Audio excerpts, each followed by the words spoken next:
Early morning in Vientiane, capital of Laos. Though it's before daybreak, organizers of the communist Pathet Lao movement are out in the streets, beating the drum to summon people to a very special meeting. A celebration of Indochina's latest revolution, the end of Laos's neutralist government, and its replacement by a totally communist regime. The response was impressive. Over 40,000 people marched into the National Stadium, past posters showing the final triumph of Lao nationalism over American imperialism.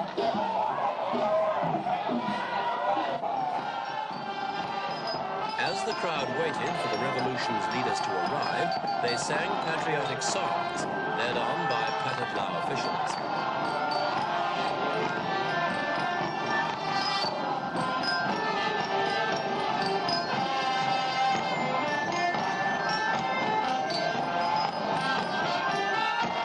Laos has always been a country of many fragmented cultures, and the development of an overall nationalism allied to communism has been deliberately encouraged by the Pathet Lao to solidify popular support for the revolution.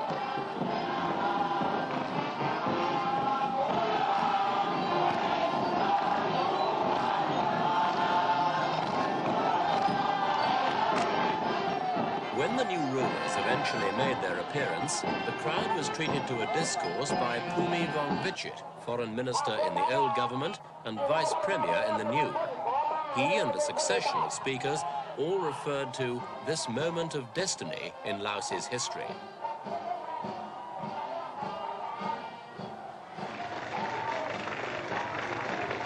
The celebrations ended with both rulers and ruled giving clenched fist salutes, and the stadium rang to shouts of Samsoy, victory.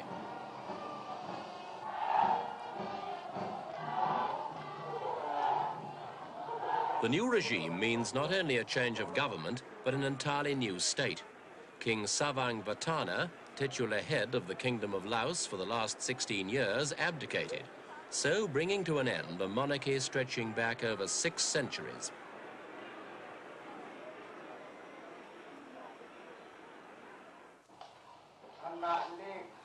From the king's residence in Vientiane, the new People's Democratic Republic of Laos was proclaimed, a changeover carried out smoothly and without bitterness. Laos's new rulers even invited the king to be an official advisor to the government, a role they also reserved for another of the old regime's leaders, Prince Suvarna Phuma. He'd been prime minister of a series of supposedly neutral governments since 1962. But over the years, his real power declined as the Pathet Lao gained more control of the country. For the past 6 months, he's been virtually a figurehead of a government that was communist in all but name.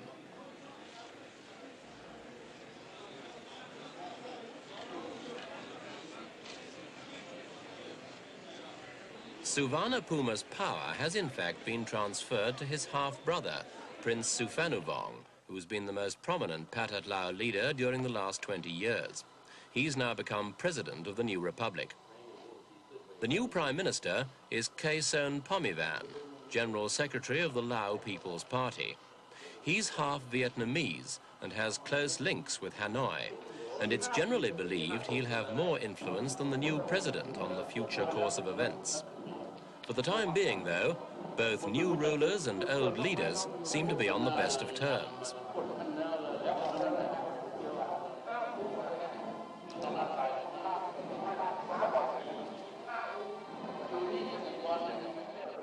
Friendliness was certainly the keynote at the new government's first reception for members of the diplomatic corps. The heartiest congratulations came not unnaturally from the Soviet ambassador, whose country has more influence in Laos now than ever before.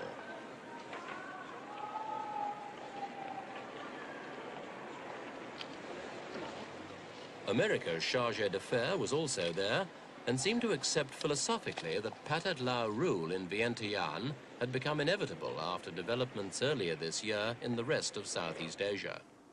The takeover in Laos was certainly no surprise, coming after communist victories in neighboring South Vietnam and Cambodia. Yet it's not wholly accurate to see Laos as just another Southeast Asian domino pushed over by the others. The communist advance in Laos had its own impetus and was many years in preparation. Geneva, 1962.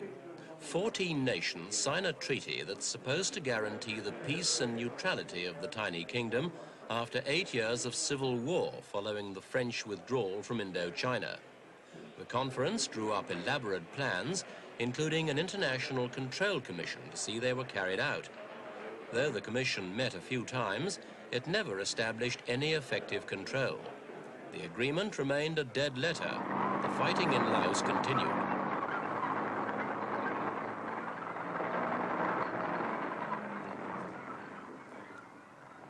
In the early 60s, the military struggle was inconclusive. The royalists held the western half of the country and the communists the east. Prince Suphanuvong and the Pathet Lao were intended to be equal partners in a national neutralist government, but the coalition soon ran into disagreements, and in 1963, the Pathet Lao left the administration to go into open revolt. They set up their own headquarters at Sam Mua in the northeast.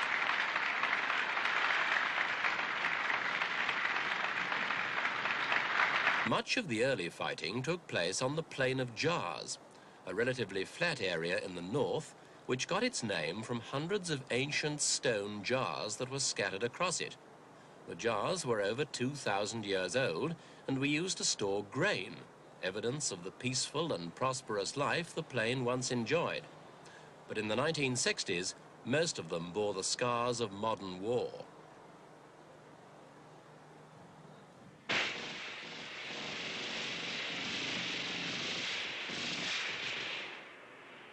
The war involved more than just Laotians. These Neo tribesmen, royalist and fiercely anti-communist, were often called the secret army because they were supplied, paid and organized entirely by money and officials from America's Central Intelligence Agency, though Washington never admitted this at the time. The Mios were tough fighters and bore the brunt of heavy communist assaults in the later stages of the conflict.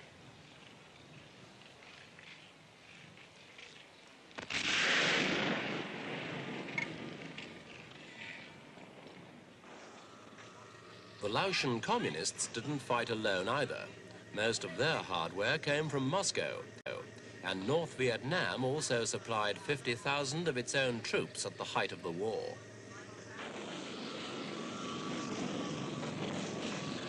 Another secret operation was the massive bombardment of the country by American planes.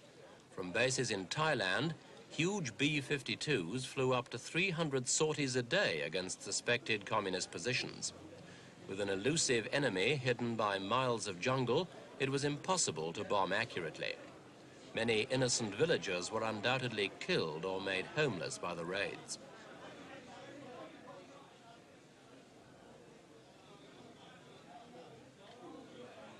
Washington never admitted the scale of the bombing, nor permitted film coverage of it. The only pictures released were those showing rice supplies being dropped to refugees.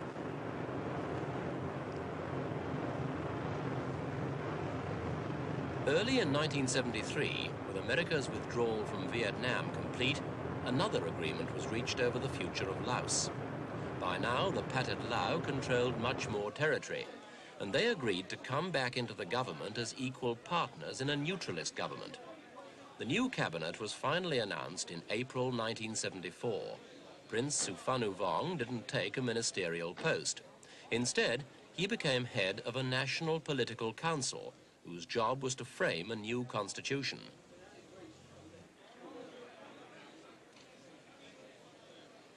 From this new position of strength, the communists were well placed to advance the revolution by political rather than military methods. But there were also pressing economic and social problems to tackle. The most important concerned the refugees. Both Pathet Lao and royalist officials toured refugee camps to explain government plans for resettlement and rehabilitation. The war had uprooted nearly 800,000 people, over a quarter of the entire population, and many had settled around Vientiane to escape the fighting. Now they were told they had a choice, to settle where they were or return, with the government's help, to their own villages. In a scheme organised by the United Nations last February, the first batch of 11,000 chose to return to their homes in communist-held territory in the north.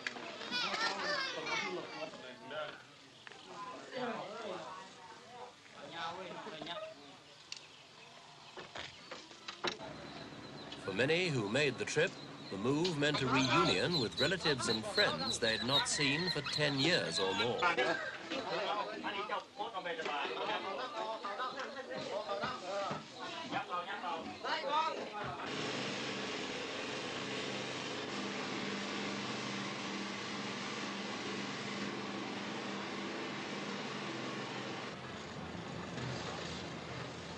The decision to share power was expressed not just in the cabinet room, but also on the streets of Vientiane, where Pathet Lao and royalist troops kept law and order through joint patrols. The ceasefire agreement also controlled the number of soldiers each side could keep in the capital and other large towns.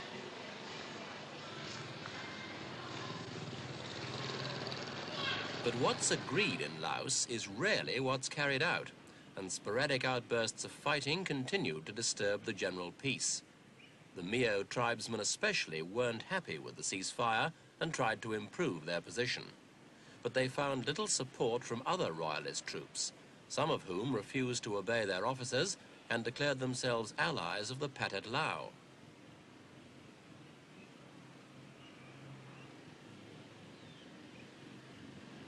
Matters came to a head last May, when whole units of the royalist army mutinied after the Mios had been defeated and their commander had fled to Thailand.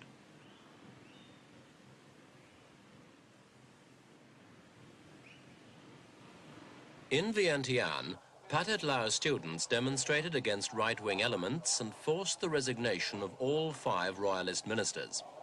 From this point on, the government ceased to be neutralist except in name. Pathet Lao policies were adopted unopposed. The most obvious change introduced by the communists was the political seminar, which everyone from peasant to cabinet minister was obliged to attend. The sessions were conducted by trained propaganda officials, and participants were often required to repeat various written statements of Marxist ideology. This attempt to remodel and discipline society is taken very seriously by the Pathet Lao, and severe penalties, including jail sentences, have been imposed on those who've refused to attend. Faced with a choice between indoctrination or exile, many chose to leave. In the last 6 months, 50,000 people, including teachers, doctors and businessmen, have sold what they can and taken the ferries across the Mekong to Thailand.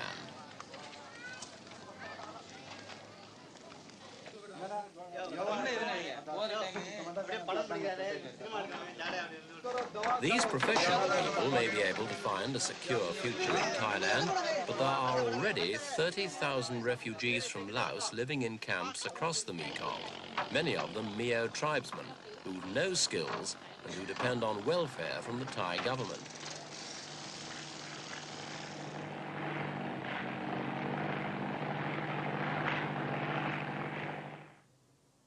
In Vientiane, nearly every street in the shopping district shows some sign of the exodus.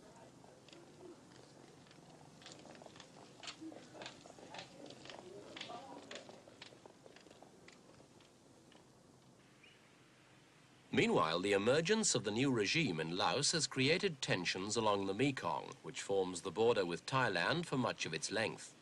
The new government has asked Thailand to repatriate all Laotian refugees, but the only things to have been exchanged so far are bullets. Patrol boats from both sides have been involved in skirmishes, and Vientiane has even accused Bangkok of bombing raids on Laotian territory. The Thais responded to all this by closing the land frontier in November.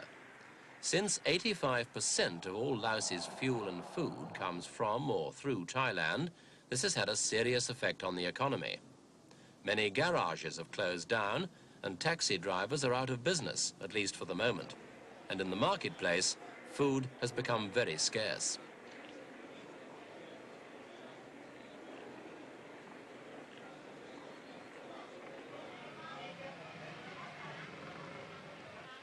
In a country where the average income barely equals $50 American a year, these recent problems are a heavy extra burden.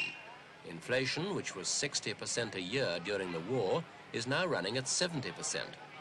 Some goods have come down in price recently, as foreign businessmen have sold off their stock prior to leaving. But the foreign community never catered for the average Laotian anyway, so these benefits have not been widely felt.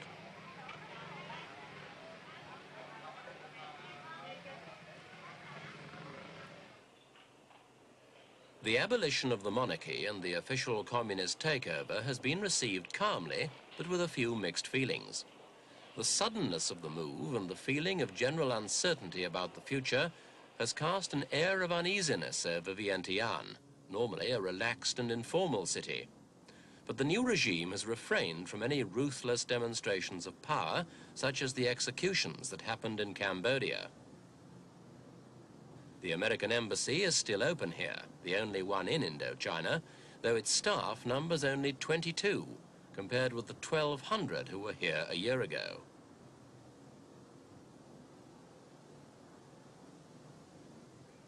American newspapers and magazines can still be bought, and cannabis is openly on sale in the market.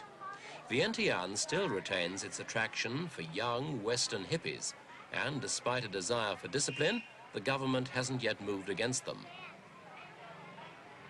But among the ubiquitous American T-shirts, there are now some with a more nationalistic message.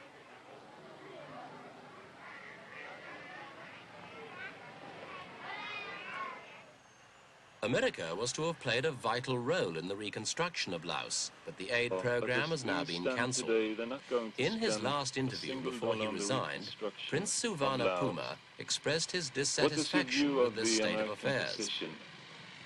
Je ne peux que déplorer cette position des États-Unis. I can only deplore the Americans' attitude, he told us. In the Paris agreements, they promised to heal the wounds of the war in Vietnam and Indochina, and I very much regret they didn't keep the promises they made us. Et je regrette vivement que les États-Unis n'ont même pas rempli les engagements qu'ils ont pris vis-à-vis de nous. The Americans have cancelled projects already started, and all credits have been stopped.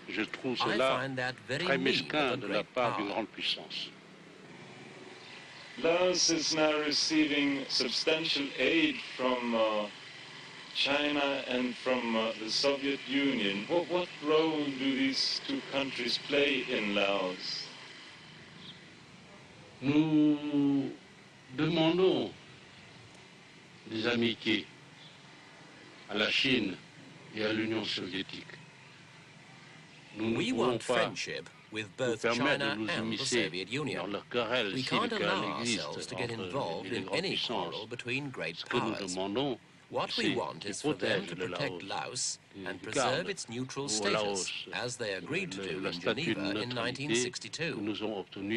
En 1962, l'Union soviétique et la Chine ont signé avec nous l'accord de Genève. Ce que nous désirons, we want to live in peace with them, and we really hope that Peking and Moscow will reach an understanding. Une entente puisse intervenir entre Pékin et Moscou. In fact, the Laotians are looking much more towards Moscow than Peking. Aeroflot, the Soviet state airline, has always been here, but now Russian pilots have taken over most of Laos's internal air services. Russian is heard almost as often as French in the shops of Vientiane. Soviet advisors, like their American counterparts before them, are usually big people, physically as well as politically, and their presence is obvious enough alongside the slightly built Laotians, which makes their attempts to avoid being noticed rather a waste of time. About 800 Soviet advisors are presently in Vientiane, and reinforcements arrive every month. American cars left behind from the days of American aid are put at their disposal. But despite Soviet aid, self-reliance is the watchword of the new regime. Posters exhorting the people to greater efforts are going up all over the capital. One example of self-reliance in action: the garden of the former American aid compound in Vientiane turned over to the cultivation of vegetables. Pathet Lao cadres helped the townspeople to prepare the stony ground.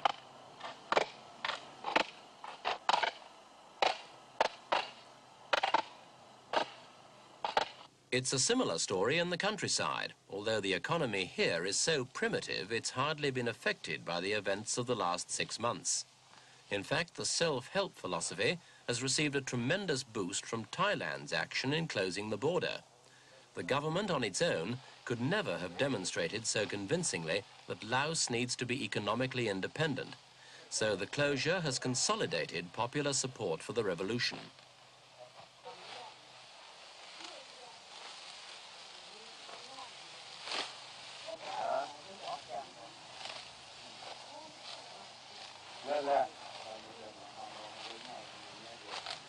The restraint shown by Laos's new masters in political affairs is also applied to religion. Even in the old government, the minister responsible for religious affairs was a communist. The new regime has deliberately tried to enlist the support of the country's Buddhist leaders, who've been promised complete freedom to carry on their usual activities. The courtyards of many temples serve as playgrounds for children and as meeting places for their local communities. The government has asked the monks to serve as teachers in the regular schools, and some Buddhist leaders see this as an opportunity to strengthen their influence.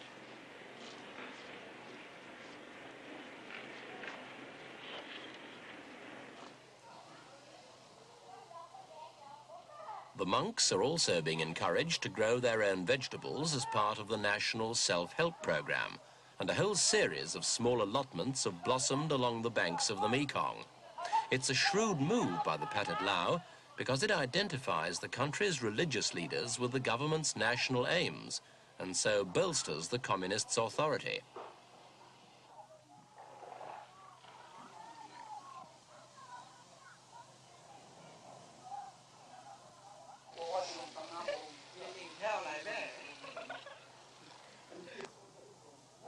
It's been clear for many years that Laotians couldn't hope to regain their ancient prosperity without first learning to live in peace with each other and then working together for a common good. Both these conditions now seem to prevail. The new Prime Minister has said he wants to get rid of the old corruption, integrate the long-neglected minorities, and create a truly national consciousness. But he's also made it clear that the first aim will be self-sufficiency in food. The Laotians, it seems, are going to have their revolution, but they're going to have to work for it.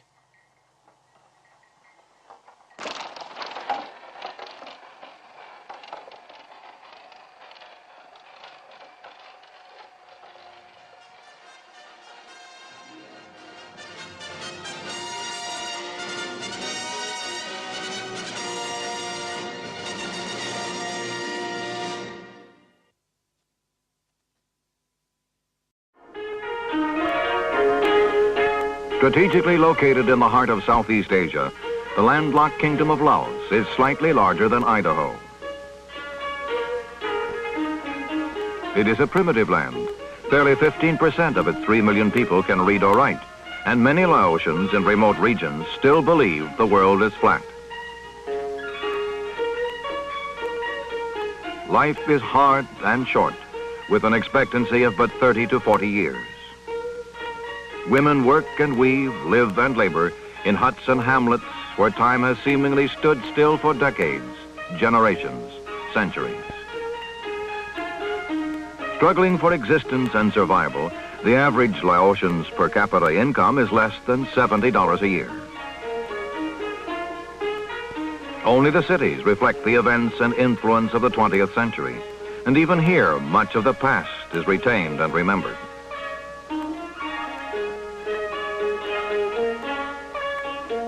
Thrust into the turmoil that has gripped Southeast Asia for 25 years, the Kingdom of Laos has passed from colonialism to independence to civil war. A devoutly religious people, they follow Buddha's 5 commandments against murder, theft, falsehood, adultery, and alcoholism. The country is a constitutional monarchy with a king, Savangvatthana, whose powers are largely ceremonial.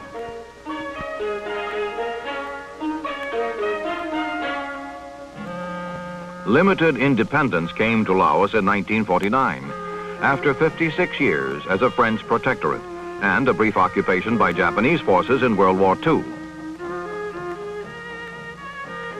The country was granted sovereign status in a French Union of Indochina states. With the end of the Indochina War in 1954, Laos was given complete independence. A year later, she was admitted to the United Nations. The Laotian government sets up a royal capital at Luang Prabang and an administrative capital at Vientiane. But with independence comes conflict, nurtured in the mountainous northwest provinces of the strategic kingdom.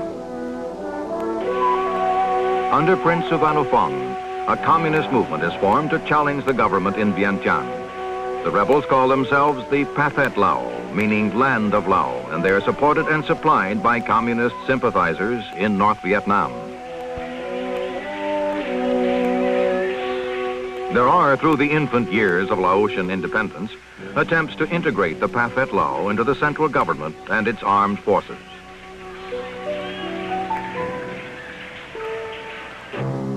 But the efforts fail, and the communists continue their war of insurgency. Strengthened from within and without, the Pathet Lao stream into, through, and out of the jungles that provide them sanctuary. Sweeping out of the provinces that border on China and North Vietnam, the rebels are better trained, armed, and disciplined. Government forces suffer rout and retreat, withdrawal and defeat, as the Pathet Lao forces extend their grip on the country, spreading out of the northern provinces to sweep south and west toward the strategic plain of Jars. By the spring of 1961, the rebel forces appeared to be in a position to take over the entire country.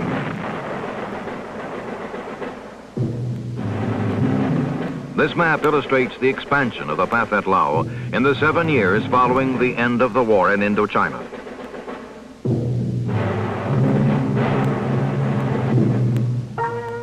Tens of thousands of refugees are caught up in the spreading conflict, uprooted from their ancestral homes with only the worldly goods they can carry on their backs.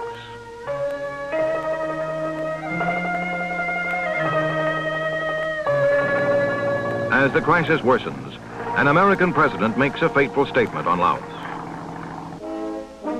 In Washington, John F. Kennedy emphasizes the free world stake in the continuing independence of the imperiled nation. He asserts, "Security of all Southeast Asia will be endangered if Laos loses its neutral independence. Its own safety runs with the safety of us all, in real neutrality observed by all. I want to make it clear to the American people and to all the world that all we want in Laos is peace, not war. A truly neutral government, not a Cold War pawn. A settlement concluded at the conference table and not on the battlefield. Our response will be made in close cooperation with our allies and the wishes of the Laotian government. We will not be provoked, trapped, or drawn into this or any other situation. But I know that every American will want his country to honor its obligations to the point that freedom and security of the free world and ourselves may be achieved." President Kennedy's words are transformed into increased economic and military aid for Laos. More than $50 million a year in arms and equipment are flown into the country.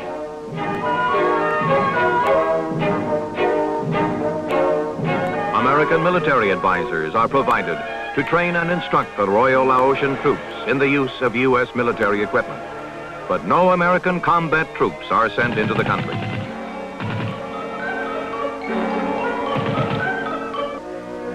At the same time, a 14-nation conference on Laos is held in Geneva in 1961.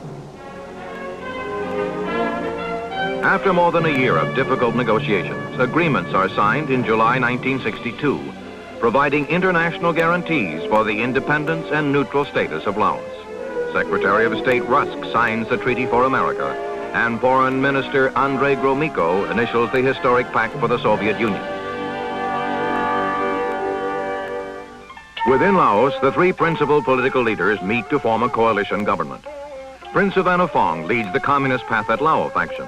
His older half-brother, Prince Suvannavong, represents the neutralist forces. And completing the triumvirate is Prince Bumum, a former premier and spokesman for the conservatives. The men meet in seeming harmony for several hours and announce the formation of a government of national union with representation for all Laotian political parties. In the search for peace and stability in Laos, Bumum, the rightist, and Suvannavong, the leftist, agree to participate in a parliament headed by the neutralist Prince Suvannavong.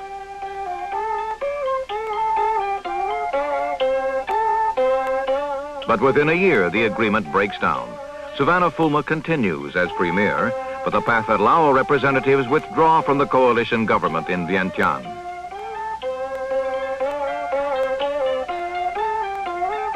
The civil war resumes, and once again, forces loyal to the central government and King Patana are severely tested by the communist armies of the Pathet Lao.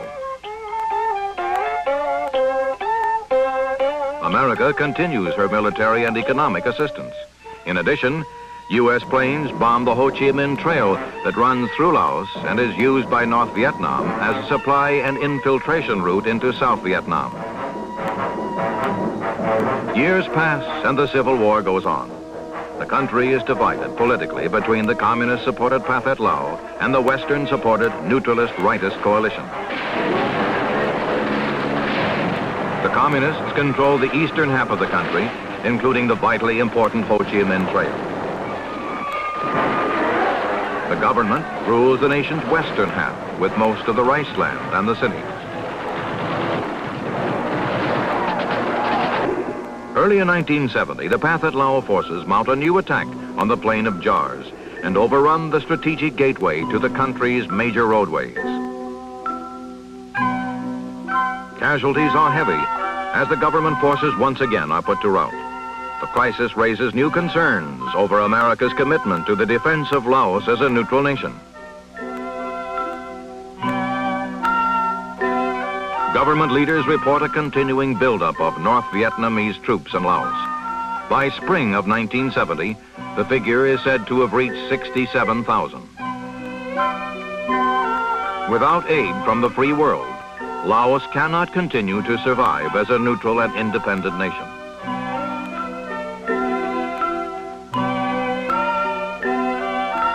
Already 600,000 Laotians, more than one-fifth of the population, have been forced to leave their hamlets and homes. Other thousands have laid down their lives.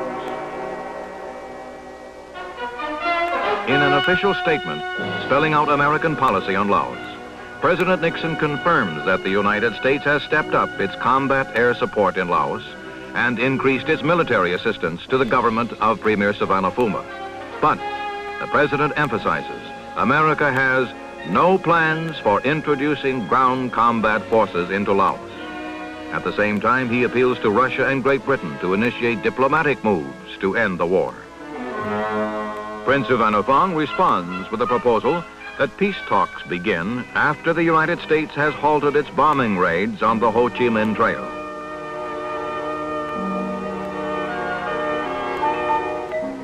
The Pathet Lao leader warns of continuing civil war until this pre-conference condition is met, and to underscore his words, the communists step up their offensive. In Vientiane, Premier Suvannavong rejects the terms laid down by his half-brother. But even as he speaks, the Pathet Lao forces overrun and capture a city only 90 miles from the administrative capital.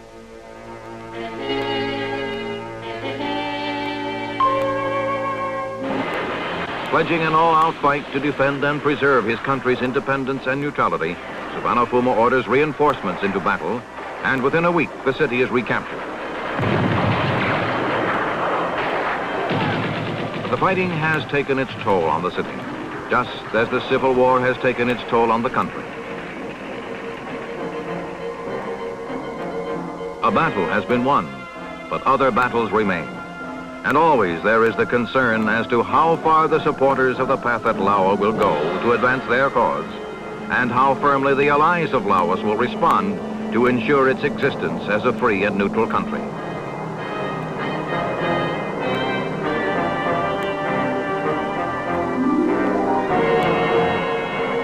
Thus, on jungle trails and in lonely frontier villages, the search for peace goes on. A search that has proved so difficult, so elusive, so heartbreaking in Laos and in all of Southeast Asia.